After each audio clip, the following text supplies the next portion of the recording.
नमस्कार मंडळी, कसे आहात तुम्ही सगळे? आज आपण मस्त असा हलवा बनवणार आहोत. तर नाही गाजराचा नाही. तुम्हाला असं वाटलं असेल गाजरचा हलवा बनवते की काय? हिवाळा सुरू झाला की यूट्यूब खोललं म्हणजे गाजरचाच हलवा सगळीकडे दिसत असतो. पण आज आपण गाजरचा हलवा बनवणार नाही. आज आपण बनवणार आहोत दुधीचा म्हणजे भोपळ्याचा हलवा. कारण हा हलवा सुद्धा खायला इतकाच टेस्टी लागतो. तर कालच मी मस्त हिरवी अशी 1 किलो दुधी घेऊन आली होती. तुम्ही याला दुधी म्हणा किंवा भोपळा म्हणा किंवा लौकी म्हणा, वेगवेगळ्या भाषेत वेगवेगळ्या नावाने ओळखली जाते. तर आज आपण दुधीचा हलवा बनवणार आहोत. खूपच टेस्टी लागतो. तर 1 किलो दुधी आधी आपल्याला मस्तपैकी सोलून घ्यायचे आहे. हलवा म्हटला म्हणजे जास्त जो वेळ लागतो तो दुधी म्हणा किंवा गाजरं म्हणा ह्याला सोलायला आणि किसायला जास्ती वेळ लागतो. मग इतका काही वेळ लागत नाही आणि हलवा तर मग गॅसवरती त्याचा होतच असतो. पण जास्त वेळ म्हणजे सोलायला आणि किसायलाच लागतो. पण पहा, जिभेचे चोचले जर पुरवायचे असतील तर एवढी मेहनत तर घ्यावीच लागणार आहे. आणि हिवाळ्यामध्ये असले पदार्थ तर खायलाच पाहिजे आणि तेही आपल्या शरीरासाठीही तेवढेच लाभदायक असतात. तर 1 किलोमध्ये 3 दुधी आली होती. तर सर्व दुधीला आता किसून घ्यायची आहे सोलल्यानंतर. आणि किसल्यानंतर लगेचच याला पाण्यामध्ये ठेवायचे नाही तर दुधी काळी पडायला लागते. तर पूर्ण दुधी मी आता किसून घेते आणि याला लगेचच पाण्यामध्ये टाकते. आणि पाण्यामध्ये टाकल्यानंतरही आपल्याला याला 2-3 पाण्याने स्वच्छ धुवून घ्यायचे आहे. नाही तर काळपट अशी दिसत असते. म्हणून 2-3 वेळा याला स्वच्छ धुवून निथळायला ठेवून द्यायची एखाद्या चाळणीवरती. तर बघा, मी 2-3 पाण्याने किसलेली दुधी स्वच्छ धुवून घेतलेली आहे. आता याला आपल्याला कुकरमध्ये शिजायला घालायचे आहे. तर याला जास्त शिजू द्यायची नाही. फक्त आपल्याला 70 ते 80% याला शिजू द्यायचे आहे. बाकी दुधामध्ये आणि साखरमध्ये तर पूर्ण दुधी शिजूनच जाते. आणि दुधीमध्ये आपल्याला जास्त पाणी घालायचं नाही. फक्त अर्धा ग्लासच पाणी घालायचं आहे.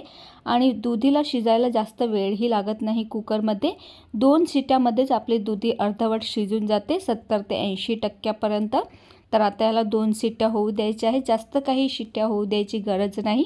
फक्त 2च शिट्ट्या होऊ द्यायच्या.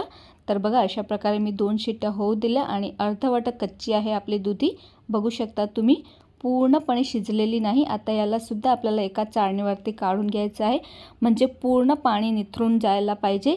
नाहीतर आपण जर हलवा बनवू तर तो पांचट लागायला लागतो. म्हणजे पूर्ण पाणी याचं आपल्याला निथारून घ्यायचं आहे. आता एका कढईमध्ये आपल्याला फक्त 1 चमचा तूप घालायचं आहे. या हलवामध्ये जास्त काही तुपाची गरज लागत नाही. नंतर शिजवलेला किस आपल्याला या तुपामध्ये घालायचा आहे. पाणी पूर्णपणे निथारून घ्यायचं आहे, हे लक्षात ठेवा. नंतर पूर्ण किस घातल्यानंतर याला छान असं मिक्स करून घ्यायचं.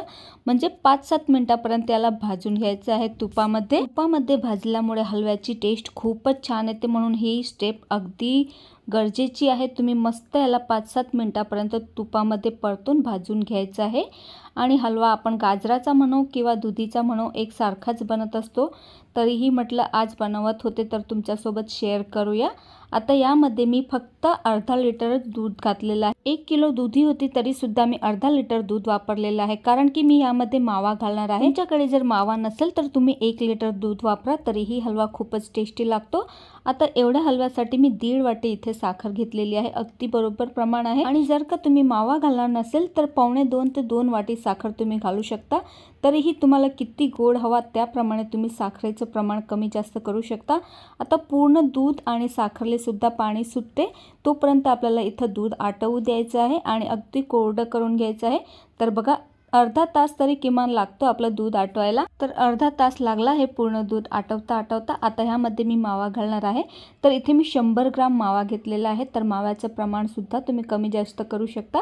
आता पूर्ण मावा अशा प्रकारे कुस्करून घ्यायचा आहे आणि मस्त प्रकारे मिक्स करून घ्यायचं आहे. तर पहा, असं तर दुधीच्या हलवामध्ये काहीही ड्रायफ्रूट घालायची गरज नाही. त्याचा असाच टेस्ट खूप छान लागतो. तरीसुद्धा तुम्हाला जर ड्रायफ्रूट हवे असेल तर तुमच्या पसंतीनुसार तुम्ही ड्रायफ्रूट घालू शकता.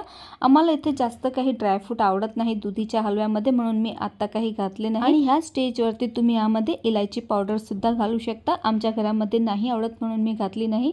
तरीही गार्निशिंगसाठी मी थोडेसे काजूचे तुकडे यावरती घातलेले आहे. आमच्या घरात जास्त काही ड्रायफ्रूट आवडत नाही हलव्यामध्ये, तरीसुद्धा मी घातले. तर बघा, मस्त असा दुधीचा हलवा बनून तयार झालेला आहे. तुम्हाला कसा वाटला मला नक्की कमेंट करून सांगा. आणि व्हिडिओ जरी आवडला असेल तर व्हिडिओला लाईक करा, शेअर करा आणि माझ्या चॅनलला सुद्धा सबस्क्राईब करायला विसरू नका. आणि आजचा इतका मस्त बेत झालेला होता. वांगे बटाके आणि तुरीच्या दाण्याची भाजी बनवली होती. तेही वांगी न भरता मी ही मस्त मस्त रस्सेदार भाजी बनवली होती। तर लवकरच याची रेसिपी सुद्धा चॅनलवरती येईल आणि मस्त बाजरीची भाकर, मुळा। तर चला तुम्ही सुद्धा हे जेवण करायला।